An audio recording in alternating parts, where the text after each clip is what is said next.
자, 안녕하세요. 하이퍼 리뷰입니다. 2020에서 2022학년도 대학 입시 설명회를 시작하도록 하겠습니다.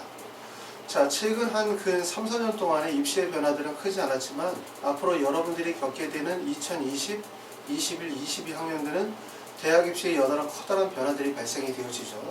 가장 큰 이유는 이제 대입의 공정성을 강화하기 위해서 수시의 전형을 축소하고 정시 인원을 대폭 늘려가는 과정, 그리고 수시에서도 공정성을 강화하기 위해서 학생부 종합전형에서 우리가 지금까지 중요하게 생각했었던 여러가지 수상 경력이라든가 아니면 자율활동이라든가 동아리활동, 봉사활동과 같은 내용들이 기재가 금지가 되어지거나 아니면 일부 기재가 되어진지 하더라도 대학 입시에 반영이 되어지지 않는 그런 변화들을 우리가 겪게 돼요.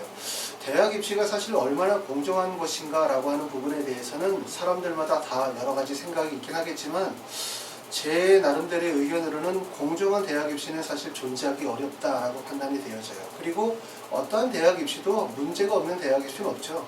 요즘에 우리가 수시가 근본적으로 많이 확대되어진 이유는 뭐냐면 정시 위주의 입시를 진행을 하다 보니까 실제 학교 교육이 붕괴가 되어지고 고등학생들이 학교에 입학하고 난 다음에 내신 성적이 여의치 않으면 바로 수능에 몰입하게 되고 그러다 보니까 이제 학교 공부를 등한시하는 문제들이 여러 가지 문제가 되어지다 보니까 결국은 수시를 통해서 공교육을 활성화시키자라고 하는 취지로 수시 전형이 확대가 되어졌지만 이번에 이제 조국 사태나 등등등의 사태를 최순실 사태도 그렇죠. 그런 걸 겪으면서 우리 사회가 가지고 있는 이러한 학생부 종합전형이나 수시 전형의 문제점에 대해서 많이 드러나게 됐고 그러니까 그러한 문제점들을 개선하기 위해서 수시의 비중을 줄이면서 정시의 비중을 좀 더 늘려나가다. 이것이 하나 입시의 방향일 것 같아요. 하지만 또 정시 비중을 늘리다 보면 학교 현장이라든가 사회적으로 또 여러 가지 문제들이 발생이 될 수밖에 없고 또 문제가 발생이 되어지면 또 거기에 대한 개선책을 내겠죠. 결국 교육이라고 하는 부분들이 우리가 향후 10년 동안까지 변하지 않는 뚜렷한 교육의 방향을 제시하고 나아가기보다는 일정한 기간을 통해서 계속 사회적 의견을 수렴해가는 과정이 있을 수밖에 없다. 이렇게 생각이 됩니다. 그래서 제 생각으로는 수시가 좋다, 정시가 좋다 이런 것이 아니라 현재 우리가 살아가고 있는 이러한 그 시대적으로 요구하는 또 시대에서 발생이 되어지는 여러 가지 문제점들이 교육에 반영이 되어질 수밖에 없기 때문에 여러분이 보시는 것처럼 2020년과 2022년도 기간 동안에는 여러 가지 커다란 변화들을 많이 겪게 돼요. 그렇기 때문에 이번 시간에 이제 그런 내용들을 정리할 텐데 이렇게 한 학년도 내용만 정리해도 사실 엄청나게 많은 내용들이 있거든요. 근데 우리가 2020, 2021학년도를 정리하다 보면 너무 방대한 내용이다 보니까 가급적이면 간략하게 핵심적인 내용만 정리해 보도록 하겠습니다. 자, 먼저 제가 이번 시간에 이제 다루게 될 내용은 기본적으로 7가지 정도의 내용을 말씀을 드릴 거예요. 먼저 대입 공정성 강화 방안의 주요 내용, 이번에 이제 최근에 발표가 되어진 대입 공정성 강화 방안의 주요 내용이 무엇인지, 그 다음에 두 번째는 전형별 모집 인원, 그러니까 우리가 2020과 21년도 현재 예비고등학교 2학년이나 예비고등학교 3학년이 되는 학생들 입장에서 볼 때 수시와 정시에서 모집 비율과 모집 인원이 어떠한지에 대한 거, 그 다음에 세 번째는 학생부 기재하는 여러 가지 항목들이 있는데 어떤 변화가 있는지, 그 다음에 네 번째는 2023학년도에 정시가 약 40% 정도 되어질 거라고 하는데 그럼 현재보다 실제 어느 정도 인원이 늘어날 것인지, 그 다음에 다섯 번째는 대학의 정원과 학생 수에 대한 비율, 그 다음에 수능의 출제 범위에 대한 변화, 그 다음에 마지막으로 하이퍼 리뷰에서 진행하는 입시 컨설팅에 대해서 설명을 드려보도록 하겠습니다. 자, 먼저 대입 공정성 강화 부여 내용이 이런 내용들이에요. 여러분들이 이제 대부분 이제 신문이나 아니면 TV를 통해서 대입 공정성 강화 방안에 대해서 설명을 들으셨을 텐데 모르시는 분들도 있고 또 한번 이제 깊이 있게 내용을 설명해 보기 위해서 처음 주제로 삼았습니다. 자, 대입 공정성 강화 주요 내용은 첫 번째는 정시에 대한 확대예요. 정시 확대는 예전서부터 정시를 확대해야 된다는 여론들이 많이 나왔죠. 왜냐하면 정시가 확대되지 못하고 수시가 학생부 종합전형의 비율이 높고 특히 상위권 대학은 학생부 종합전형의 비율이 높다 보니까 이게 무슨 음서제다 아니면 정말 가진 자들만의 어떤 특별한 전형이다. 실제 학생부 종합전형을 통해 가지고 이렇게 아무래도 교육적 혜택을 많이 받는 사람들이 더 유리할 수밖에 없다. 이런 얘기들이 많이 나왔어요. 그렇죠? 그리고 학생부 종합전형이 가지고 있는 여러 가지 부정적인 측면들에 대한 부분들이 사회적으로 많이 이슈가 되어지다 보니까 예전부터 정시 전형을 확대해야 된다는 여론이 많이 나오겠죠. 그리고 이제 조국 사태를 통해서 정시 전형의 확대로 이게 이제 많이 가면서 우리가 2024학년도부터는 서울의 16개 대학을 대상으로 해서 우리가 먼저 공정성 방안이 게시가 되어지는데 여기부터 건국대, 경희대, 고려대, 광운대, 서울시립대, 서울대학교, 연세대, 한양대까지 16개를 지정한 이유는 이 16개가 학생부 종합전형과 논술전형을 합쳐서 전형에서 선발하는 비율이 45% 이상인 대학을 대상으로 삼은 거예요. 그래서 그 이하의 대학은 여기서 빠졌겠죠. 그렇죠? 그러니까 여기 있는 대학들이 대부분 서울에 있는 상위권 대학에 해당이 되지만 꼭 여기에 16개의 대학이 서울의 상위권 대학 학교만을 대상으로 삼은 것이 아니라 이 대상으로 삼은 것은 학생부 종합전형과 논술전형의 45% 이상을 선발하는 대학을 대상으로 삼았다. 그리고 이러한 대학들을 삼아서 우리가 2024학년도까지는 수능 위주의 전형, 정시 전형을 40% 이상으로 확대할 것이다. 그리고 적용 시기는 2023학년까지는 현 중3 입시를 그대로 가고 2024학년서부터 적용을 시키겠다는 거예요. 자, 그리고 논술 전형과 특기자 전형에 있어서 특히 어학 글로벌 인재 전형이니까 특기자 전형이라고 하면 여러 가지가 있거든요. 특기자 전형이 일반적으로 이제 어학 특기자 전형 같은 전형도 있고, 그 다음에 특기자 전형이라는 이름이 뭐 과학 특기자 전형이라든가 아니면 인문학 특기자 전형과 같은 이런 전형들도 있는데, 여기서 얘기하는 특기자 전형이라는 건 특히 어학 특기자 전형을 이야기하는 것 같아요.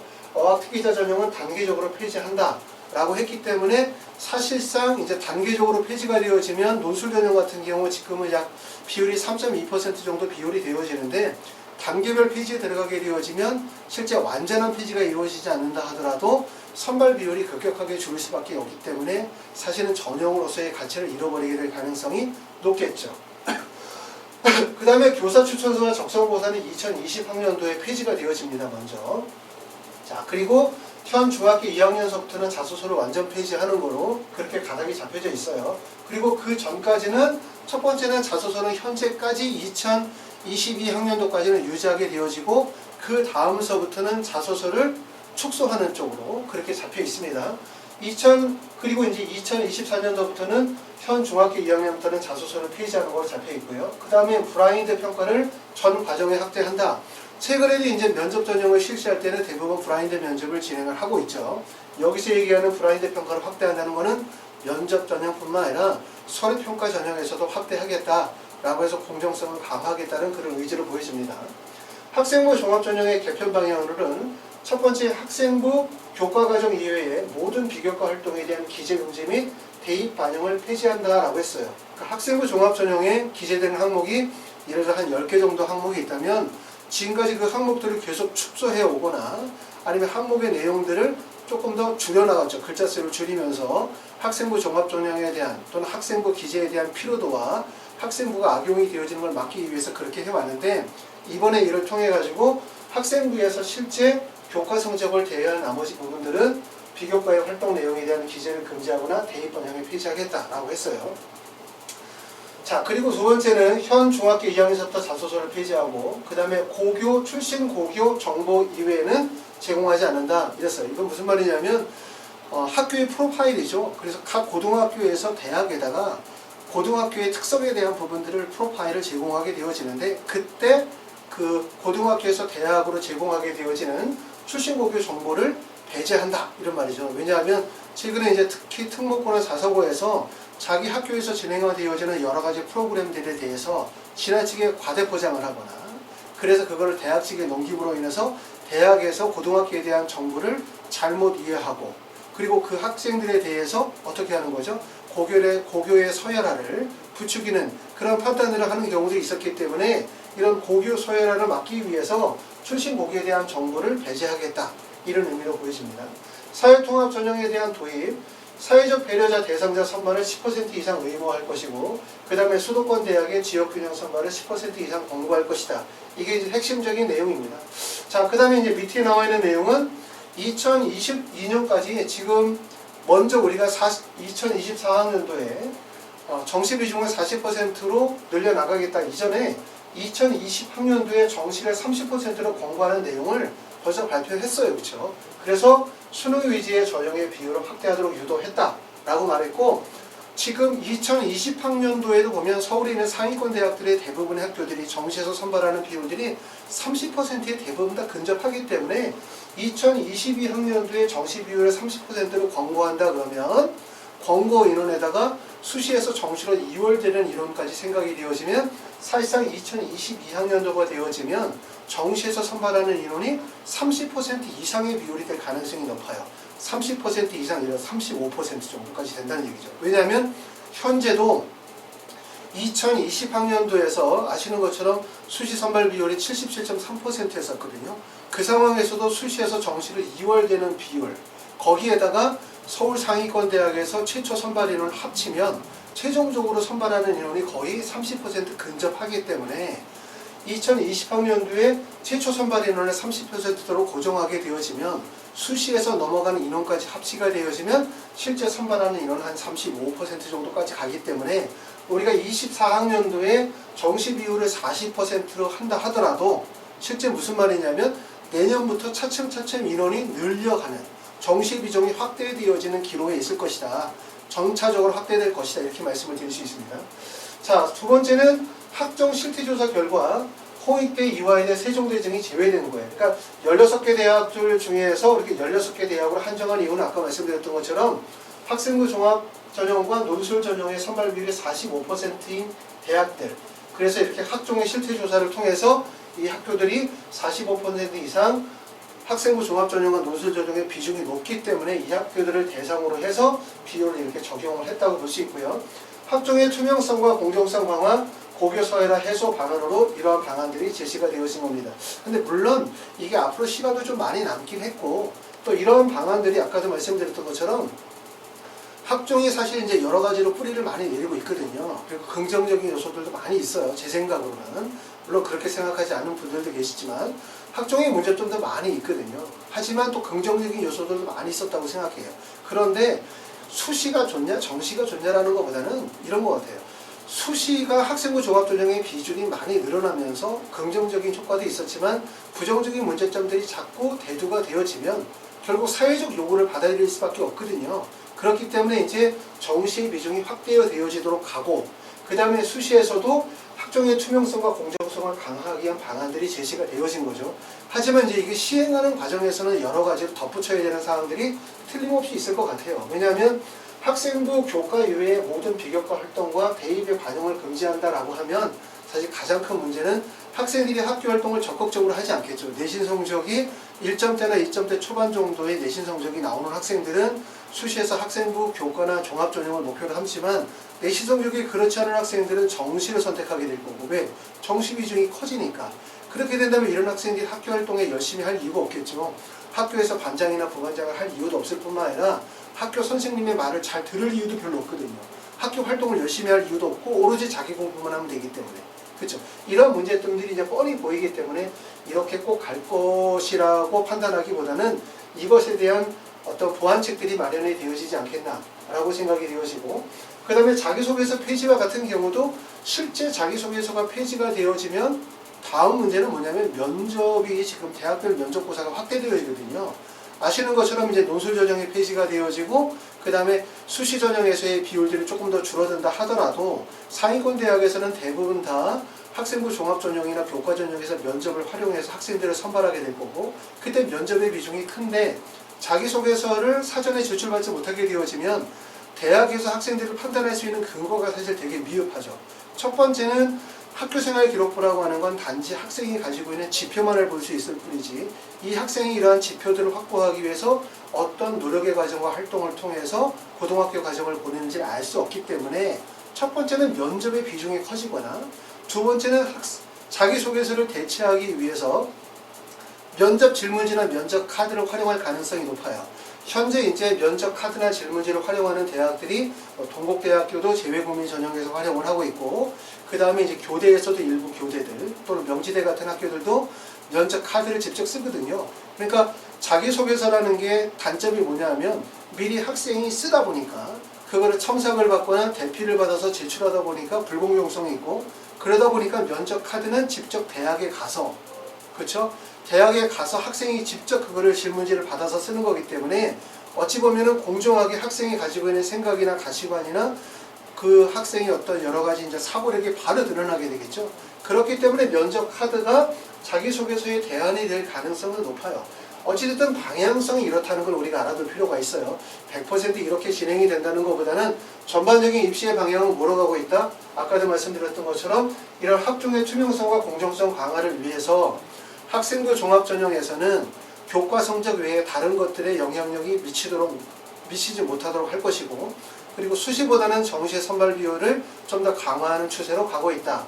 그리고 논술 전형이나 적성 전형 같은 경우는 페이지하거나 아니면 단계적 페이지의 절차로 가고 있기 때문에 입시는 간단해지는 거죠. 그러니까 수시는 간단히 말하면 학생부 교과와 학생부 종합 전형, 그 다음에 이제 사회 통합 전형, 그리고 정시는 그냥 수능 위주의 중심 전형으로 해서 입시를 간소화시키는 전략으로 가고 있습니다. 그런데 아까도 말씀드렸던 것처럼 앞으로 이제 2024학년도까지는 시간이 남았기 때문에 이러한 방향으로 가되 이러한 것들이 가지고 있는 여러 가지 문제점, 현장의 의견을 좀 수렴하면서 내용을 보완할 가능성이 높습니다. 그리고 이제 여러분들은 내가 몇 학년이냐에 따라서 생각할 게 달라지겠죠. 그러니까 내가 현재 고등학교 3학년이다.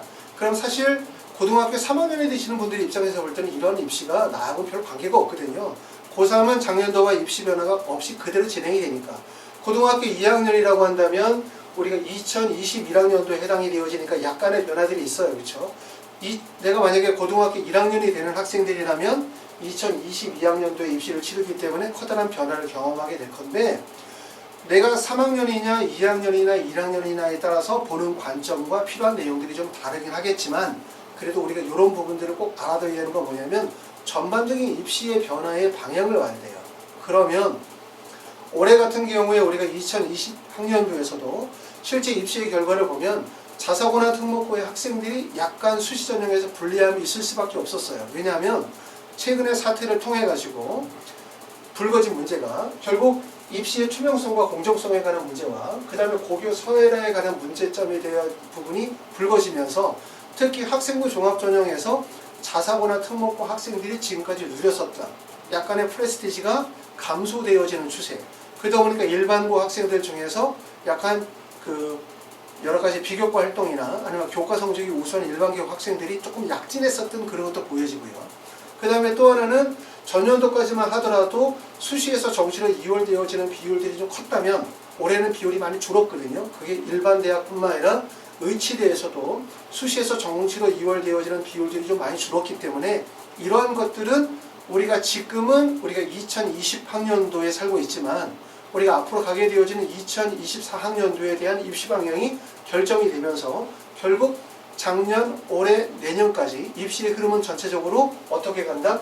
학종의 투명성과 공정성의 강화, 그리고 고교 서열화의 해소, 이쪽의 방향으로 갈 수 있기 때문에 내가 출신고등학교가 무엇이냐, 또 내가 수시 전형에서 교과나 종합 전형 중 어떤 걸 택하느냐, 아니면 내가 정시로 가느냐에 따라서 내가 어떤 영향이 나에게 미칠지에 대해서 조금 더 생각해 보실 필요는 있을 것 같아요. 자, 두 번째는 전형별 모집 인원에 대해서 한번 살펴보도록 하겠습니다. 자, 19년도, 20년, 21년도까지예요. 자, 보시면 우리가 19년도, 20년, 21년도까지 가면서 지금 비율은 뭐냐면 수시 비율이 76.2%, 77.3%, 77%죠. 그러니까 현재 고등학교 3학년이 되는 학생들까지만 하더라도 수시 비율이 77%고 정시 비중이 23%니까 정시 비율은 사실 별로 크지 않아요. 근데 23%라고 하는 건 그냥 전체 모두를 4년제 대학을 다 합쳐서 23%라고 얘기하기 때문에 우리가 만약에 관심 있는 부분이 서울의 주요 대학을 대상으로 삼는다. 또 서울의 주요 대학도 서울에 있는 예를 들어서 16개 대학 정도를 제한적으로 본다. 아니면 전체에 있는 22개 학교 정도를 보느냐에 따라서 내가 지원하는 대학에 따라서 정시의 비중의 차이가 있긴 하겠지만 서울의 주요 대학들은 대부분 비율이 한 27, 8% 정도까지는 비율이 나올 거라고 예상이 되어지기 때문에 실제 비율은 좀 더 높다 이렇게 볼 수 있는데 19, 20, 21년도에서는 사실 수시와 정시의 비율 차이가 크진 않아요. 그런데 이게 2022학년도 가면 아까 말씀드렸던 것처럼 정부에서 지정한 게 2022학년부터까지 정시 비율을 30%로 늘려라 라고 권장을 하고 있기 때문에 21에서 22학년도로 가게 되어지면서 정시 비율이 적용이 되겠죠. 30%대로 적용이 된다든가 2021에서 22로 가게 되어지면서 그러면서 논술 전형에 대한 부분적인 단계별 폐지 쪽으로 가고 있기 때문에 논술이 어느 정도 반영을 할 건지, 아니면 적성고사가 폐지가 되거나 교사 추천서가 폐지가 되어지거나 이런 입시의 본격적인 어떤 구조 변경 과정이 2021에서 22 과정으로 가면서 발생이 되어지고 2021년도까지는 큰 변화가 없어요. 그러니까 현재 고등학교 3학년 학생들까지는 큰 변화가 없고, 고등학교 2학년 학생들이 3학년이 되어지는 입시를 보게 되는 2022학년도에는 아까 말씀드렸던 것처럼 정시 인원이 확대가 되어지고 교사 추천서가 폐지가 되어지고 적성이 폐지가 되어지고, 그 다음에 논술이 단계별 폐지로 가기 때문에 인원이 감축되어질 가능성, 이런 변화들을 겪게 될 가능성이 높습니다. 자, 그래서 이제 2021과 2020년도에 우리가 전형 유형을 보면 마찬가지로 현재 비율은 이래요. 학생부 교과에서 선발하는 비율이 가장 높습니다. 42.3%, 학생부 종합이 24.8%. 논술은 전년도에 3.5%에서 3.2%로 줄었고, 수능 위주는 전년도에 19.9%에서 20.4%로 약간 늘었어요. 비율은 교과가 가장 많고 학생부 종합, 논술, 수능 위주인데, 이것도 말씀드렸던 것처럼 지원하는 대학이 무엇이냐에 따라 다르죠. 논술 전형은 3.2%에 불과하지만 서울 주요 대학을 대상으로 삼았을 때는 논술의 비율이 크게 늘어나겠죠. 그리고 여기도 학생부 교과 종합 전형으로 봤었을 때는 학생부 교과의 비율이 종합 전형보다 훨씬 많지만 서울 주요 상위권 대학으로 가게 되어지면 학생부 종합 전형의 비율이 엄청나게 높죠. 그렇죠? 그렇기 때문에 요거는 지원하는 대학에 따라서 다르고, 이 내용은 전국적으로 4년제 대학에 대한 비율을 말씀을 드리는 거예요. 자, 그래서 2020년도와 21년도에 이렇게 전형별 모집 인원의 비율은 큰 차이가 없다. 2020년도와 21년도에 수시와 정시의 모집 인원의 차이도 별로 비율 차이는 없다. 우리가 예상되어지는 건 2021에서 22학년도로 넘어가는 과정에서는 커다란 변화가 있을 거라고 예상이 되어지는데, 아직 2022학년도에 대한 구체적인 모집 요강이라든가 입시 방향에 대한 부분이 공개가 되어지지 않았기 때문에 실제 2022학년도에서 전형별로 실제 어느 정도 인원을 선발할 것인지에 대한 거는 우리가 조금 더 기다리셔야 될 것 같습니다. 자, 세 번째는 학교생활기록부 기재사항이에요.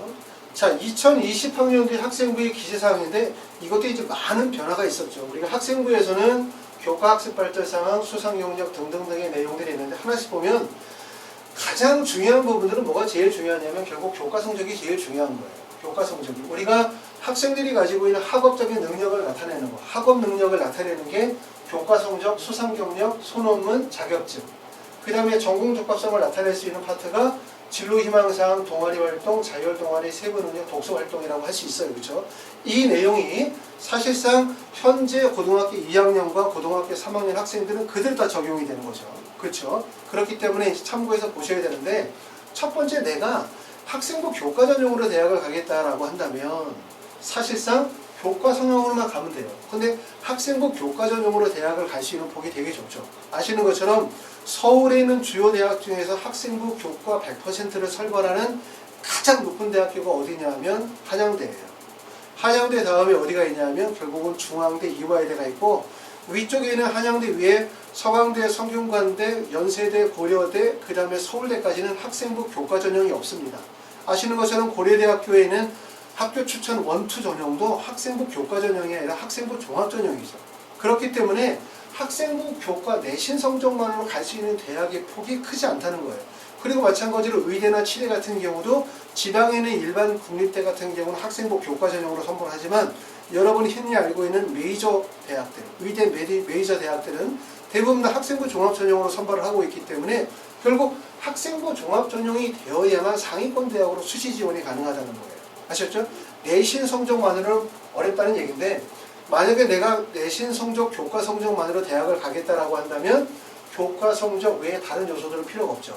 그런데 내가 가지고 있는 내신 성적과 비교과 활동을 통해서 서울에 있는 상위권 대학을 목표로 삼거나 아니면 의대를 간다 하더라도 메이저 의대 쪽에 가려고 하면 어쩔 수 없이 학업적 능력뿐만 아니라 전공 적합성에 대한 부분들을 같이 고려할 수밖에 없어요. 그렇죠? 그래서 여기 보면 교과 성적은 당연히 제일 중요합니다. 그리고 교과 성적은 모든 학교의 교과 성적이 똑같은 건 아니죠. 예를 들어서 서울대를 1년에 10명을 보내는 학교의 1.5와 서울대는 한 명도 보내지 못하는 1.5의 내신 성적이 동일할 수는 없어요.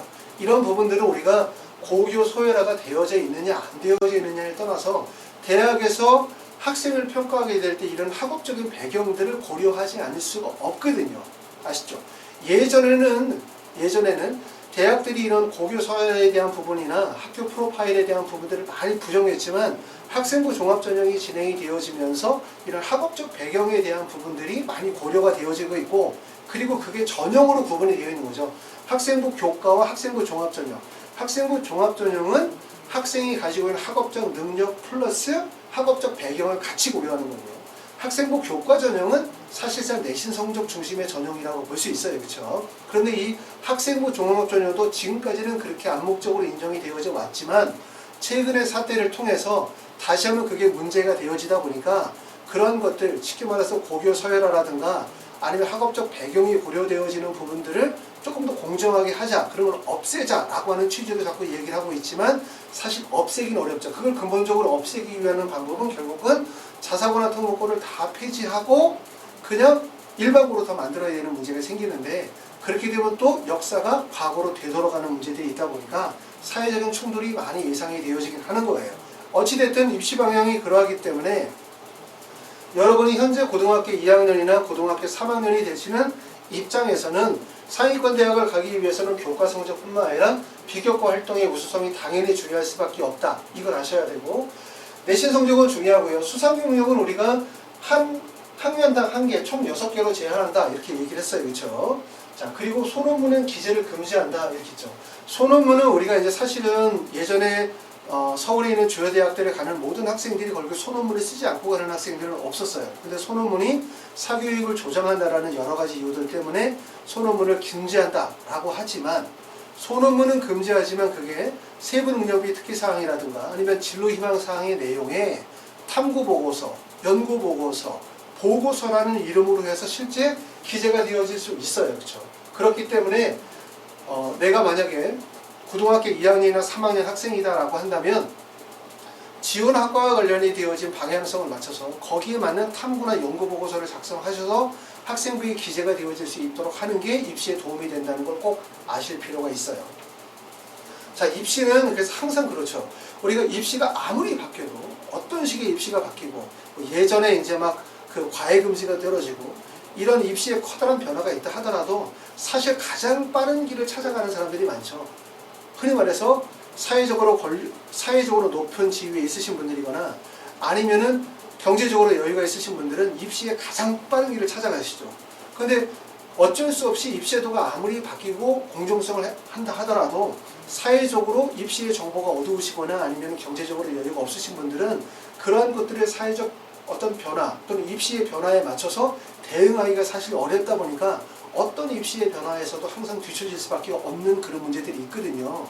그래서 입시의 변화가 이렇게 바뀐다 하더라도 현재 내가 고등학교 2학년과 고등학교 3학년에서 내가 어떻게 하는 것이 가장 효과적인지에 대한 부분들을 깊이 생각하실 필요가 있어요. 아셨죠? 그러니까 무슨 말이냐면 소논문이 금지가 되어졌다라고 해서 실제 쓰지 못하는 게 아니라 현재 대부분의 학생들이 세부능력 특기사항이라든가 진로희망사항이라든가 또는 심지어는 행동특성 및 종합의견에다가 지원학과와 관련이 되어진 탐구나 연구보고서의 형태로 기재할 수 있기 때문에 소논문 못 쓰니까 소논문 하지 말아야지 라고 하시면 안 되고 기재할 수 있도록 하시는 게 좋아요. 왜냐하면 내가 어떤 대학을 지원하게 되어질 때 중요한 분들은 교과 성적뿐만 아니라 교과 성적 중요하고, 두 번째는 출신 고등학교의 프로파일이에요. 내가 다니고 있는 고등학교가 얼마나 우수한 학업적 역량과 배경을 가지고 있느냐, 그리고 세 번째는 내가 지원학과와 관련에 대한 어떠한 전공 적합성과 역량이 있느냐고, 이 지원학과에 대한 역량과 적합성을 보여줄 수 있는 요소들이 결국은 뭐냐면 동아리 활동이라든가 수상 경력이라든가 아니면 이러한 탐구 보고서와 같은 활동이기 때문에 되게 중요한 요소다, 이렇게 말씀을 드릴 수가 있어요. 자격증은 일단은 대학의 자료로 미공개되어지기 때문에 그 전에 뭐 한국사라든가 태셋 이런 것들이 사실 영향력이 없다고는 할 수 없었어요. 컸었지만 그런 것들이 기재가 이제 안 되는 거고요. 진로희망사항은 원래 진로희망사항이 출결 바로 밑에 있었어요. 그렇죠? 거기다가 썼었는데 진로희망사항은 항목이 삭제됐어요. 그렇죠? 삭제되고 창의적 채용 활동의 진로 활동 목록으로 이동을 하게 되어졌는데 이거 기재하는 것도 되게 중요해요. 그래서 고등학교 2학년이나 고등학교 3학년 학생들은 뚜렷한 진로 방향을 잡아줘야 돼요. 뚜렷한. 그러니까 예를 들어서 내가 기계공학자가 되겠다 또는 뭐 의사가 되겠다 또는 심리학자가 되겠다라고 한다면 고등학교 1학년, 2학년, 3학년이 올라가면서 단계별로 진로 방향이 뚜렷해지고 구체적으로 바뀌는 과정들을 기술할 수 있도록 하는 게 좋고, 그렇기 때문에 요거는 기술하는 거는 담당 담임선생님이 기술을 하시긴 하지만 학생들이 먼저 생각해야 되는 거는 본인의 진로에 대한 부분들을 미리 탐색하고 준비하셔야 돼요. 그래야지 나중에 가서 이렇게 말하는 경우가 있어요. 어떤 경우? 선생님이 이거 적었는데 난 잘 모르겠어요. 그리고 나는 선생님이 왜 이렇게 적었지? 뭐 이런 거. 그러니까 본인이 전혀 나는 여기에 대해서 고민한 적도 없고 또 자기가 적은 것도 아니라 선생님이 알아서 적어줬고 그러다 보니까 이상하게 적혀있다. 나중에 가서 확인하시는 경우들이 많아요. 그래서 학생부의 내용은 우리가 적어도 1년에 한 번 정도는 학생부 관련된 내용의 컨설팅을 받으시는 게 좋아요. 그러니까 고등학교 1학년이 마무리되면 고등학교 2학년 넘어가기 전에 1학년 학생부에 대해서 전반적으로 컨설팅을 받고 잘못된 부분들을 수정 보완하는 과정들이 꼭 진행이 돼야지 나중에 아이한테 다 맡겨놓고 고등학교 3학년 돼가지고 이제 대학 가려고 그때 컨설팅을 받았더니 학생부의 내용이 쓸모가 없더라. 왜 이렇게 기재가 되는지 모르겠더라. 그때 가서 얘기하시면 안 되고 한 학년이 마칠 때마다 고등학교 1학년 마치고 한 번 정도, 고등학교 2학년 마치고 나서 한 번 정도 꼭 반드시 중간 점검하셔서 잘못된 부분들을 수정 보완하시는 게 좋다. 이런 말씀을 드리고요. 그렇기 때문에 이거 진로 희망사항은 되게 중요하거든요. 아까 말씀드렸던 것처럼 뚜렷한 진로 방향에 대한 적합성이 마련이 돼야 돼요. 학생부 종합전형에서는 내가 예를 들어서 되고자 하는 게 경제학자가 되고자 한다 라고 한다면 첫 번째는 동아리가 경영이나 경제와 관련된 동아리 활동이어야 더 좋겠죠. 두 번째는 내가 잘하는 교과 과목이 수학이나 경제 교과 과목에 대한 거면 더 좋겠죠. 그 다음에 내가 읽는 책들이 경영이나 경제와 관련된 사회 전반에 대한 독서이면 더 좋겠죠. 그리고 여기에 적혀있는 진로 희망의 사항이 뚜렷한 경제학자로서의 비전과 방향성, 진로에 대한 구체성이 드러날 수 있으면 좋겠죠. 그 다음에 탐구 보고서가 현재 우리가 관심을 가지고 있는 여러 가지 사회적 이슈나 경제 관련 이슈에 대해서 본인이 교과 외로 탐색할 수 있는 과정이 있었다면 더 좋겠죠. 아셨죠? 이런 부분들이 같이 연결이 되어야 되기 때문에 이 부분의 기재는 되게 중요하다. 이런 말씀이고, 그래서 이거를 그냥 가만히 담임 선생님이 해줄 때를 기다리시고 있으면 안 돼요. 그러니까 미리 다 생각하고 계획하셨다가 학교에서 선생님이 기재해서 내라 또는 학교 선생님이 실제 학생하고 상담을 하게 되어질 때 본인의 진로 방향이나 목표에 대한 부분들을 정확하게 선생님께 전달해서 선생님이 그 내용이 학생부에 기재가 되어질 수 있도록 해야 되는데, 아까도 말씀드렸지만 이렇게 본인이 준비가 되지 않은 학생들이 나중에 학생부를 딱 봤더니 그런 얘기를 하는 거죠. 담임 선생님이 왜 이렇게 적으셨지? 난 잘 모르겠는데? 이렇게 얘기가 되는 거예요. 그렇죠? 그렇기 때문에 미리 준비하시는 게 도움이 되십니다. 자, 동아리 활동은 이제 500자 정도로 해서 기재가 되어지도록 되어져 있고요. 동아리 활동을 적을 때도 제일 중요한 건 결국 구체적인 활동 내용들이 드러나야 돼요. 너무 일반적인 내용도 있잖아요. 이 학생은 동아리 조원으로서 성실하고 바른 자세를 갖추고 있으며 적극적으로 동아리 활동을, 이런 얘기 빼고, 그런 얘기 빼고 내가 지원 학과와 관련된 동아리 활동 내용이 실제 구체적으로 기술이 되어질 수 있도록, 그래야만 나중에 여러분들이 자기소개서를 쓰거나 면접 시에 활용이 가능하기 때문에 내용의 구체성이 반드시 필요로 하다, 이 말씀이고요. 자율 동아리는 지금 이제 학년당 1개 정도 적도록 되어져 있는데, 일단 자율 동아리의 영향력은 사실 별로 크진 않아요. 하지만 자율 동아리가 첫 번째는 내가 동아리 활동을, 예를 들어서 의사가 나의 꿈이야. 근데 자율 동아리를 그와 관련이 되어진 뭐 의료 생명 동아리라든가 아니면 의료 봉사 동아리라든가 또 의학과 관련된 토론 동아리를 만들게 되어지면 첫 번째 플러스 알파가 되겠죠. 두 번째는 내가 만약에 의사가 되고 싶은데 동아리 활동 내용이 의학과 관련된 동아리가 아니다 라고 하면 이런 자율 동아리를 기재하게 되어지면 그 내용이 나중에 자소서로 그것을 글을 엮어내는 데 도움이 되시기 때문에 영향력이 없다고는 할 수 없어요. 되게 중요한 요소이기 때문에 자율 동아리도 잘 구성하셔야 될 것 같고, 세부 능력 특기사항은 현행대로 그대로 유지가 되어집니다. 독서 활동도 그대로인데 세부 능력 특기사항은 사실 어떤 분들은 세부 능력 특기사항 잘 써라 이렇게 얘기하시는 분이 계시지만 사실 세특은 거의 전국에 있는 모든 학생들의 세특을 보면 학생이 그냥 쓰고 그거를 담임 선생님이 직접 써주는 경우가 사실 별로 많지 않죠. 왜냐하면 원래 세특의 포인트는 각 과목의 담임 선생님이 관찰자의 입장에서 직접 기술하도록 하는 거지만 담임 선생님이 그걸 다 적고 기술할 수가 없기 때문에 대부분 학생들한테 써오라고 하고 그리고 그걸 담당 선생님이 수정해서 올려주는 형태 이렇게 쓰는 경우들이 많아요. 그렇죠? 일반적으로는 거기까지는 괜찮은데 이제 학생이 쓴 거를 그냥 다 올려주는 경우가 되어지면 조금 문제가 있죠. 그렇죠? 근데 요거 세부능력 특기사항 쓸 때 우리가 꼭 신경 써야 되는 거 첫 번째 세부능력 특기사항은 학생이 쓰는 게 아니다. 각 과목의 교과 과목 선생님이 쓰는 거기 때문에 쓸 때 반드시 관찰자의 입장에서 써야 돼요. 학생이 쓰는 것이라 쓰면 안 됩니다. 두 번째는 이 세부능력 특기사항을 쓰게 되었을 때 꼭 반드시 중요한 거는 뭐냐면 결과물을 반드시 기술해야 돼요. 결과물을 쓰라는 얘기는 무슨 얘기냐면 뭐 수업 시간에 바른 태도를 가지고 있으면 성실하고 바르며 뭐 수학의 확률 통계 미적분에서 어떠한 내용을 배우고 잘 이해하고 하였음 이런 내용 쓰지 말고 무슨 내용을 쓰냐면 우리가 세부능력 특기사항을 쓸 때는 첫 번째는 뭐가 나와야 돼? 학생이 가지고 있는 수업적인 태도와 인지 능력이 나오겠죠. 두 번째는 수업 내용들 나오겠죠. 그리고 마지막에 나와야 되는 부분들은 뭐냐면 그 수업을 통해서 본인이 어떠한 내용에 대해서 연구, 발표, 제출했는지에 대한 결과물을 반드시 적어야 되고 쓸 때는 반드시 더블 커테이션 마크를 딱 찍어줘야 돼요. 그렇죠? 예를 들어서 뭐 생명과학 원 시간에 미생물의 등등등등에 대해서 미생물 등등등에 대한 고찰 이렇게 딱 제목이 적혀야죠. 그래야만 나중에 뭘 할 수 있냐 하면 여러분들이 자기소개서 2번 문항에서 활동에 관한 내용을 기술할 때라든가 아니면 자소서 4번 문항의 지원 동기에서 이 세부능력 및 특기사항의 내용들을 활용할 수 있다는 거예요. 그래서 세부능력 특기사항을 아까 말씀드렸던 것처럼 수업적인 태도 그 다음에 학습한 내용만을 기술하게 되어지면 결국은 활용 가치가 떨어지기 때문에 수업에서의 학생의 학습 자세 그 다음에 수업 내용 그리고 그 수업 동안에 본인이 가지고 있던 결과물 어떤 산출본을 만들었는지 어떤 보고서를 작성했다, 발표를 했다, PPT를 제출했다 등등의 결과물들이 반드시 기술이 되어지도록 해야 된다. 그래야 나중에 그게 면접이라든가 자기소개서 작성을 하게 될 때 활용 가치가 크다는 점을 아실 필요가 있어요. 독서활동은 현행대로 그 자리에 유지가 되어지는데 사실 면접 시에 독서에 대해서 물어보는 학교들은 사실 별로 많지는 않기 때문에 독서에 관한 부분들은 나중에 1차 발표 나고 난 다음에 준비해도 되는 게 현실입니다.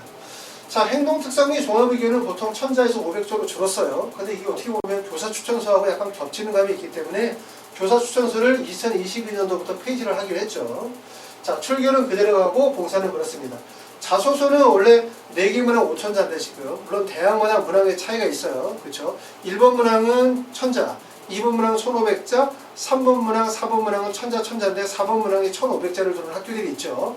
그래서 보통 4500자에서 5000자 정도 되어지는데 이거를 우리가 어떻게 바꾼다? 3개 문항에 3100자로 추천을 하는데 2021년도까지는 현행대로 유지가 되어지고요. 2022년도부터 서식이 간소화되어지고 2024년도부터는 자기소개서를 폐지하는 쪽으로 그렇게 잡혀져 있어요.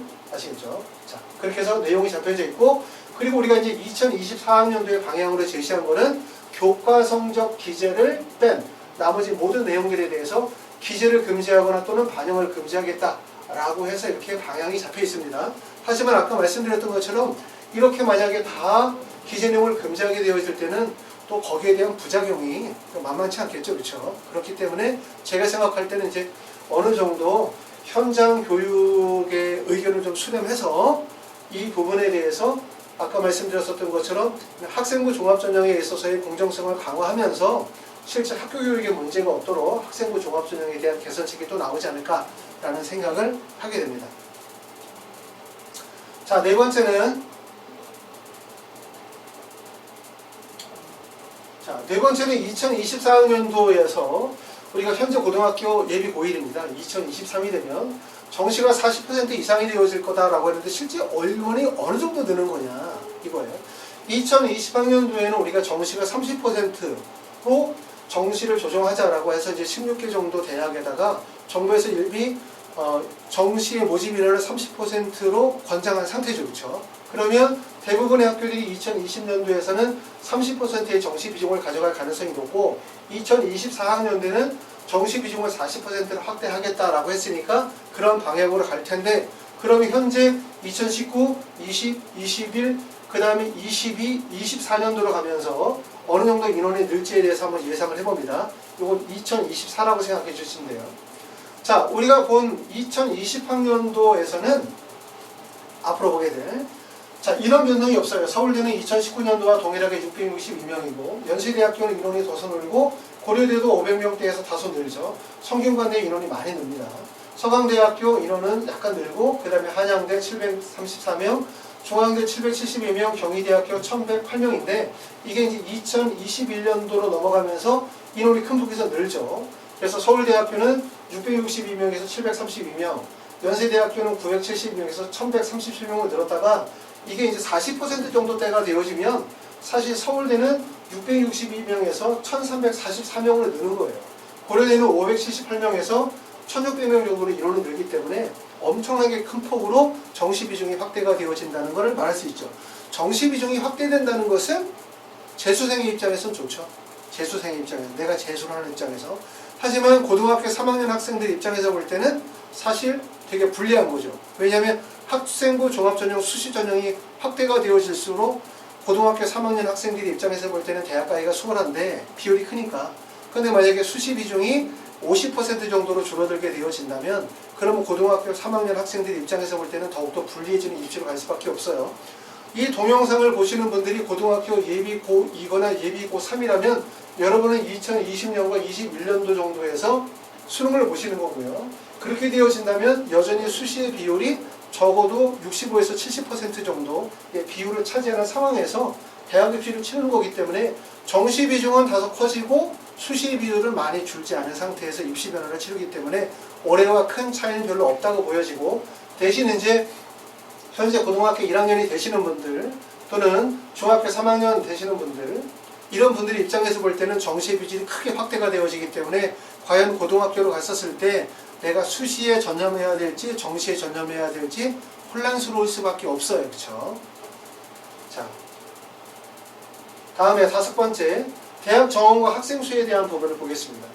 자, 입시가 이렇게 변화가 되어지면서 결과적으로 어떻게 정시 비중이 늘리고 수시 비중은 주는 쪽으로 가고 있지만 크게 바뀌지 않는 게 바로 뭐냐면 4년제 대학의 정원이에요. 대학의 정원도 물론 우리가 실제 학업 인구수가 줄게 되어지면서 대학의 정원들을 줄여가고 있긴 하지만 2018년도에는 35만 2천 명, 그 다음에 34만 8천, 34만 7천, 34만 7천 명으로 실제 2018년도에서 2021년도까지 4년제 대학의 정원의 인원은 크게 줄진 않았어요.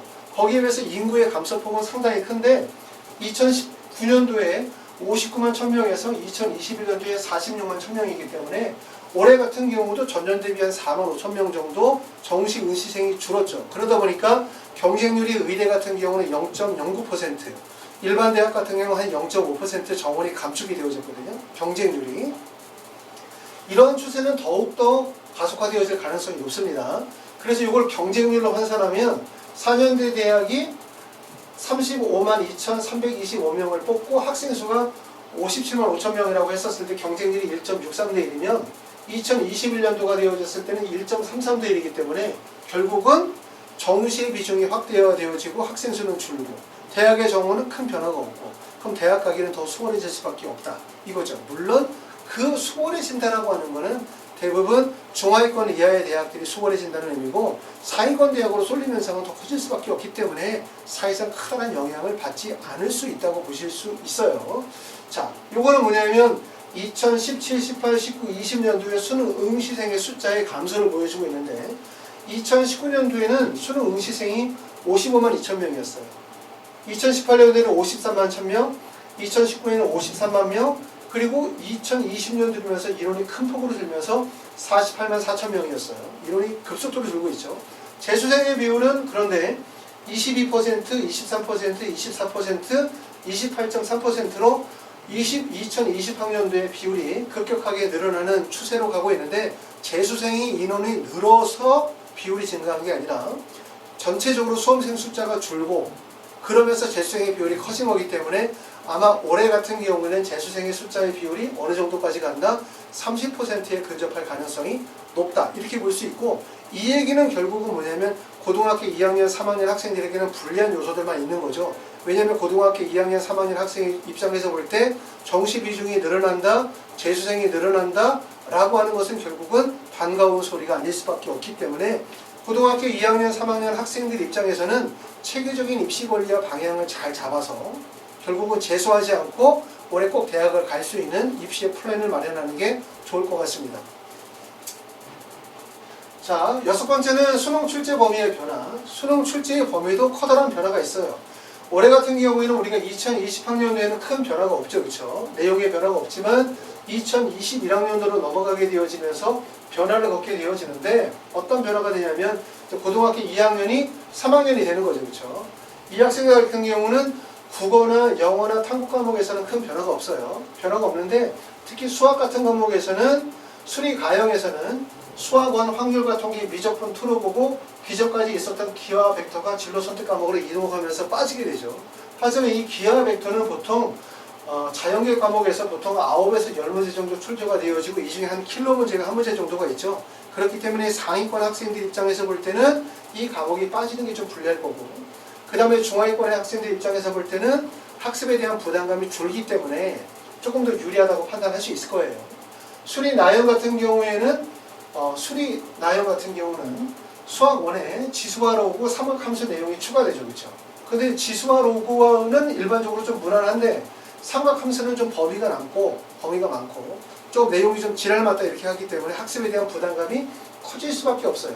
근데 이게 어떤 과목이 늘고 어떤 과목이 빠졌다 해서 꼭 유리하다 불리하다고 판단할 수는 없고 입시에 불안정성이 생겼다는 거죠. 어떻게 나올지 모르기 때문에. 그렇기 때문에 공부를 잘하는 학생들이든 공부를 못하는 학생이든 간에 어찌됐든 간에 입시의 불안정 요소가 커질 수밖에 없는 거예요. 그렇기 때문에 우리가 2021학년도에 수능을 보는 학생들 입장에서는 특히 수학 교과목에 대한 부분을 신경을 많이 써야 되죠. 왜냐하면 요즘의 대학 입시는 국어, 영어, 수학, 탐구 중에서 어떤 한 과목이 불균형이 발생이 되어지면 결국은 높은 표준 점수나 아니면 100분의 1을 가져가기가 되게 어렵기 때문에 상위권 대학에 진입이 불가능하거든요.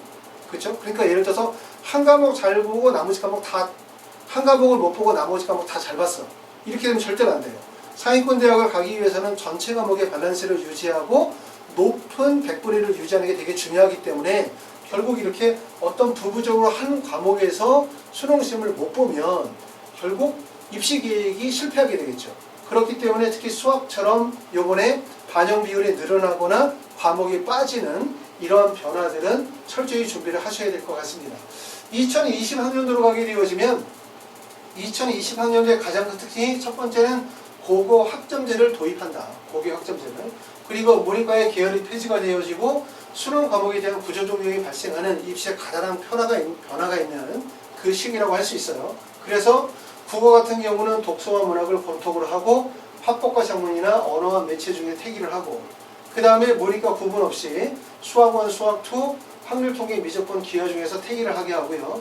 그 다음에 영어는 절대평가를 하고 이 구조로 가지만 사실상 내용을 가만히 뜯어도 보면 그렇게 커다란 변화가 있는 건 아니에요. 현재 입시 체제와 거의 유사한 형태로 갈 가능성이 있지만 그래도 이제 고등학교 1학년이 되시는 분들 또는 고등학교 2학년 되시는 분들 입장에서 볼 때는 이런 입시의 변화라고 하는 부분들이 본인에게 어떠한 영향을 미칠까에 대해서 되게 관심이 가기도 하고 한편으로는 불안한 요소라고 생각이 되어질 수 있죠.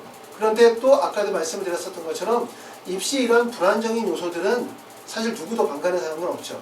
작년과 비슷한 구조의 입시 패턴 구조와 구조를 계속해서 가져가기를 바라지만 반대로 얘기하면 이렇게 입시의 변화라고 하는 것은 어떻게 보면 나에게 또 하나의 기회가 될 수 있어요. 그렇죠? 그렇기 때문에 이런 것들을 기회로 마련하기 위해서는 철저히 준비하고 분석해서 대비하시는 것이 가장 좋으실 것 같습니다. 자, 그렇게 해서 이제 6가지의 내용들에 대해서 좀 더 빠르게 내용을 정리를 했고요. 그 다음에 이제 마지막으로 설명을 드리면 그래서 여러분들이 지금 이제 하셔야 되는 건 뭐냐면 첫 번째는 고등학교 1학년과 2학년 과정의 학교 생활그룹의 기재사항에 대해서 반드시 점검하시고 수정 방향을 반드시 세우셔야 돼요. 그러니까 부모님들이 이제 나이스에 가면 우리 아이의 생기부가 있거든요. 그 생기부 직접 출력하셔가지고 어떤 부분이 잘못됐는지를 다 보셔야 되는데 아무리 부모님들이 보다 보면 어떤 문제점이 있다? 모든 학교의 내용들을 학생부를 객관적으로 평가할 수 있는 게 아니고 우리 아이의 학생부로 보다 보니까 이게 좋은 건지 나쁜 건지 어떤 게 부족한 건지 이 정도의 학생부 교과와 비교과를 가지고 어느 정도 대학을 갈 수 있는지에 대한 방향을 잡기가 어려우신 거예요. 그렇죠? 그렇기 때문에 고등학교 2학년이나 3학년이 되시는 학생들 입장에서는 고등학교 1학년과 2학년 학생부의 내용들을 한번 깊이 있게 분석하셔가지고 내용 정리하시고 그 다음에 앞으로 기재사항에서 문제점 어떻게 기재할 것인지에 대해 점검하는 컨설팅이 반드시 필요하다고 말씀드렸고요. 두 번째는 지원학과 전공 적합성에 대한 평가, 진로 방향에 대한 부분들을 빨리 결정하셔야 돼요. 아직까지도 내가 무엇이 되고 싶은지에 대한 구체성이 없으신 분들이 있죠. 가끔 이제 학부모들이 상담을 하러 오면 그런 말씀 드리거든요. 학교생활기록부에 대한 내 마음을 담을 필요는 없어요. 왜냐하면 학교생활기록부라는 것은 결국은 대학에 재취하기 위한 입시와 관련에 대한 서류이지 이게 나의 일기장은 아니거든요. 그렇기 때문에 내가 만약 아직 꿈이 결정이 되어지지 않았다 하더라도 학생이 지금까지 해왔었던 교과 성적이라든가 동아리 활동 등등등의 여러 가지 평가 요소들을 조합해서 학생이 지원할 수 있는 학과 그리고 그와 관련된 전공 적합성의 방향 등을 뚜렷하게 잡아주셔야 돼요.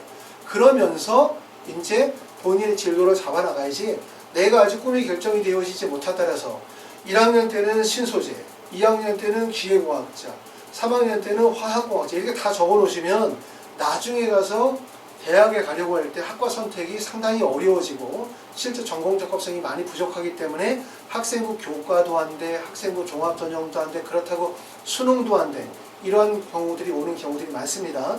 그렇기 때문에 전공 적합성에 대한 올바른 평가 그 다음에 진로 방향을 반드시 결정하셔야 되고 그리고 지금 이 시기 되어지면 전형 유형에 대한 결정을 반드시 하셔야 돼요. 그리고 학습 방향을 정해야 되는데 내가 과연 수능으로 대학을 갈 건지 수시로 대학을 갈 건지 수시는 교과로 갈 건지 종합으로 갈 건지 또 아니면 둘 다 갈 건지 이걸 결정하셔야 되죠. 왜냐하면 수시와 정시를 다 해가지고 대학을 가면 좋지만 실제 그것을 조건을 다 맞추기가 되게 어렵거든요. 다 잘하기가.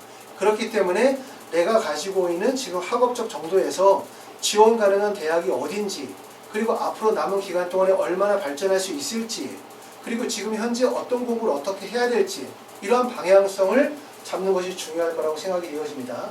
그리고 학생부와 모의고사 성적에 대한 객관적인 분석이 반드시 필요해요. 대부분 이제 학생들이 다 그런 건 아니지만 부모님이 학생이 가지고 있는 학생부의 내용을 다 확인하지 못하시거나 아니면 아이가 모의고사 성적이 어느 정도 되는지 정확하게 판단이 안 되시는 경우들도 많죠. 그래서 이 시기에는 반드시 1학년에서 2학년 넘어가는 시기 2학년에서 3학년으로 넘어가는 시기에는 반드시 중간 점검을 하셔야 돼요. 왜냐하면 이 시기를 놓치시면 결국은 또 1학년에서 2학년 과정으로 바로 넘어가게 되고 2학년에서 또 어영부영 하다 보면 바로 고3이 되거든요. 그렇기 때문에 내가 지금까지 해왔었던 것에 대한 객관적 평가 분석을 통해서 앞으로 2학년, 3학년이 되셨을 때 어떤 준비를 해나갈지에 대한 체계적인 계획 수립이 반드시 필요한 시기다. 이 말씀이고요. 이를 통해서 이제 학습의 동기부여 그리고 방향성을 반드시 제시해야 합니다. 자, 하이브립에서 진행하는 컨설팅은 고등학교 1, 2학년 학생을 대상을 하는 입시 컨설팅이 있고요. 그 다음에 주로 수시 컨설팅은 고등학교 3학년이나 재수생들 그 다음에 자기소개서는 고3과 재수생을 대상으로 해서 온라인 저희 하이프리뷰 홈페이지에 보시면 온라인 첨삭 저희 하이프리뷰 홈페이지에 가시면 실제 합격생들의 많은 자기소개서와 또 실제 합격생들의 어떤 스펙들을 다 확인하실 수 있고 그런 부분들이 여러분들이 보시게 되어지면 학습에 도움이 되실 수 있습니다. 자, 그 다음에는 정시 컨설팅은 나중에 이제 수능을 보시고 난 다음에 가나다군에 대해서 지원대학교 학과 결정을 한 데 쓰고 그 다음에 학교생활기록부 연간 컨설팅을 진행을 해요. 이 내용은 저희 홈페이지에 가시면 내용을 확인하실 수 있고 아무래도 이렇게 이제 평상시에 컨설팅이 잘 진행이 되어지지 못하거나 그러다 보면 이제 중요한 부분들을 많이 놓치는 경우들이 많죠.